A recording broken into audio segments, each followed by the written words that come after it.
Bagaimana topologi ring bekerja?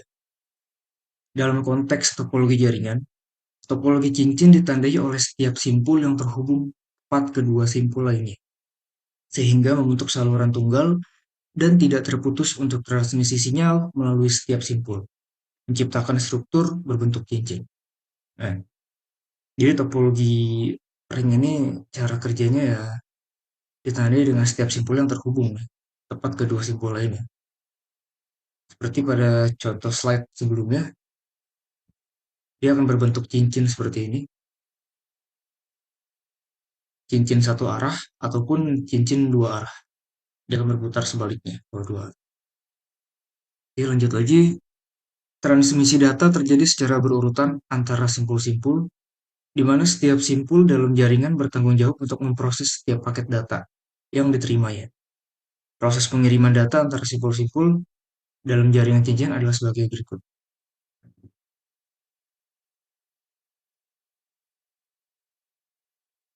Pertama, token kosong dengan mudah beredar sekitar cincin. Kecepatan cincin berkisar antara 16 Mbps hingga 100 Mbps, dan saat ini sedang dikembangkan cincin yang lebih cepat. Jadi, pertama tuh ada token kosong yang dia tuh selalu beredar, bergerak di dalam kabel ya, token kosong. Token kosong itu bisa disebut sebagai sinyal elektrik atau cahaya juga yang berada dalam kabel, dan dia akan terus berputar di kabel cincin tersebut. Kedua, ini terdapat tempat untuk mengirimkan bingkai data dan alamat pengirim atau penerima pada token kosong. Jadi token kosong ini nantinya akan diisi oleh alamat pengirim atau penerima dan informasi yang disisipkan di dalam token. Ketiga, ketika simpul pengirim perlu mengirim pesan, ia mengambil token dan mengisinya dengan informasi, menyisipkan alamat MAC dari simpul penerima dan ID miliknya pada tempat yang sesuai di token. Jadi token nanti akan diisi oleh alamatnya, alamat penerima, alamat pengirim, lalu informasi yang disisipkan apa. Selanjutnya yang keempat, token yang telah diisi dikirimkan ke simpul cincin berikutnya. Jadi setelah token kosong ini ada isinya, dia akan bergerak lagi menuju simpul yang dituju. Kelima, simpul berikutnya menerima token dan memeriksa apakah data yang ditransfer ditujukan untuknya. Jika iya, data disalin dari bingkai ke simpul dan token diatur ke nol dan diberikan ke simpul berikut. Jika tidak, token dilewati ke simpul berikutnya tanpa perubahan. Jadi di simpul berikutnya dia akan memeriksa nih, token ini nih ditujukan untuk siapa.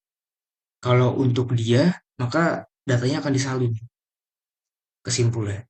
Tapi kalau bukan untuk dia, maka token ini akan terus berjalan mencari simpul yang dituju ya.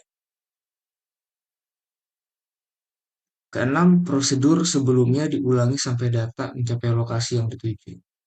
Jadi prosedur sebelumnya akan diulang terus sampai dia menemukan data yang dituju. Kalau datanya sudah ketemu, maka ya tokennya akan jadi token kosong lagi. Berikutnya yang ketujuh, jika token menemukan bahwa penerima telah membaca data ketika mencapai pengirim, itu akan memulai pesan. Jadi ya kalau sudah sampai ke simpul yang dituju, maka ya datanya akan terkirim oleh dia, datanya akan terbuka dan akan dikirimkan informasi apa yang ada. Yang kedelapan, token telah beredar sekali lagi dan siap digunakan oleh setiap simpul. Nah, jadi setelah tokennya sudah dikirimkan ke simpul yang dituju, dia akan menjadi kosong lagi, menjadi token kosong dan akan beredar lagi ke setiap simpul. Kesembilan, jika jaringan mendukung cincin ganda, data dikirimkan ke arah lain menuju tujuan jika ada simpul dalam jalur cincin yang tidak aktif dan komunikasi terganggu. Jadi kalau jaringan ganda, jaringan cincin ganda atau dua arah, jika salah satu simpul tidak aktif atau ada masalah, maka dia akan bergerak ke arah yang sebaliknya.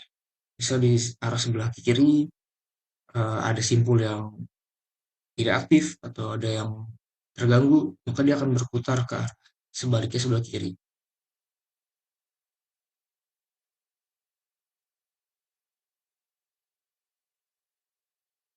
Selanjutnya, kelebihan topologi ring. Implementasi yang mudah. Jadi menyiapkan jaringan topologi cincin itu relatif mudah. Perangkat dapat ditempatkan dekat satu sama lain dan tidak ada batasan pada jumlah perangkat yang bisa ditambahkan. Jadi perangkatnya bisa banyak, bisa bebas, dan jaraknya pun bisa cukup dekat untuk menyiapkan jaringan topologi cincin ini. Dan ketika perangkat baru diinstal, hanya perlu menyesuaikan aja dengan perangkat yang sudah terpasang. Kedua, kinerjanya tinggi. Jaringan topologi cincin menawarkan kecepatan transmisi data yang tinggi, memfasilitasi pertukaran data yang cepat antara workstation. Bahkan di bawah beban berat, kinerja jaringan tetap stabil. Jadi ya kinerjanya cukup tinggi dan stabil ya topologi cincin. Ketiga adalah skalabilitas. Arsitektur topologi cincin memudahkan peningkatan ukuran jaringan. Pengguna dapat menambahkan workstation satu persatu tanpa membahayakan kinerja jaringannya. Jadi workstation-nya bisa ditambah banyak ya, dan tidak membahayakan kinerja jaringan. Jadi kinerja jaringannya akan tetap sama seperti itu juga, tidak menurun dan tidak naik juga. Keempat adalah kehandalan. Topologi cincin dapat dibuat handal, terutama ketika banyak cincin digunakan. Sifatnya menggerak ke dua arah, berarti ada sedikit titik kegagalan. Karena data mengalir ke arah dua arah, menciptakan banyak jalur menuju simpul yang sama. Jadi topologi cincin ini cukup handal ketika ya banyak cincin yang digunakan, dan jika dia menggunakan topologi cincin dua arah, maka akan lebih mudah lagi gitu. Karena jika ada kegagalan di satu arah, dia akan berputar ke arah yang sebaliknya, mencari simpul. Oke, selanjutnya kelima, kurangnya tumpang tindih data.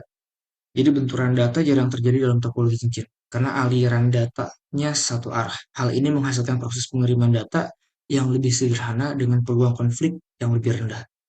Jadi karena dia aliran data satu arah, maka tidak ada nih tumpang tindih data. Tidak ada yang namanya tabrakan data. Keenam, tidak memerlukan server. Dalam topologi cincin tidak diperlukan server pusat karena setiap workstation terhubung secara berurutan. Setiap workstation memiliki konektivitas sendiri dan satu-satunya persyaratan adalah kabel yang digunakan untuk menghubungkan perangkat. Jadi dalam topologi cincin tidak perlu adanya server pusat ya, karena setiap workstation itu terhubung satu sama lain secara berurutan. Dan persyaratan yang dibutuhkan hanyalah kabel saja yang menghubungkan antara perangkat. Ketujuh, penyelesaian masalah yang mudah. Memecahkan masalah dalam topologi cincin relatif mudah, terutama ketika itu adalah topologi cincin dua arah. Dalam kasus kegagalan, hanya workstation yang terletak setelah perangkat yang bermasalah yang akan terpengaruh. Ini memudahkan untuk menemukan titik kegagalan dan menyelesaikan masalah dengan cepat. Jadi kalau konsepnya adalah topologi cincin dua arah, maka penyelesaian masalahnya cukup mudah. Karena hanya workstation yang terletak setelah perangkat yang bermasalah yang akan terpengaruh. Dan ini akan mudah untuk menemukan titik kegagalannya dan menyelesaikan masalah. Kedelapan adalah penghematan biaya. Topologi cincin sering memerlukan lebih sedikit kabel dibandingkan topologi yang lebih kompleks, seperti mesh atau bintang. Hal ini dapat menghasilkan penghematan biaya, terutama untuk jaringan yang lebih besar. Selain itu, tidak adanya switch dan hub pusat dalam topologi cincin mengurangi biaya perangkat, membuatnya pilihan ekonomis untuk bisnis yang berhati-hati dengan anggaran. Jadi ya, dalam biaya topologi cincin ini cukup lebih sedikit biayanya, karena dia tidak memerlukan kabel-kabel yang kompleks seperti mesh atau bintang, dan tidak adanya switch atau hub pusat ya dalam topologi cincin. Jadi biayanya sangat hemat sekali.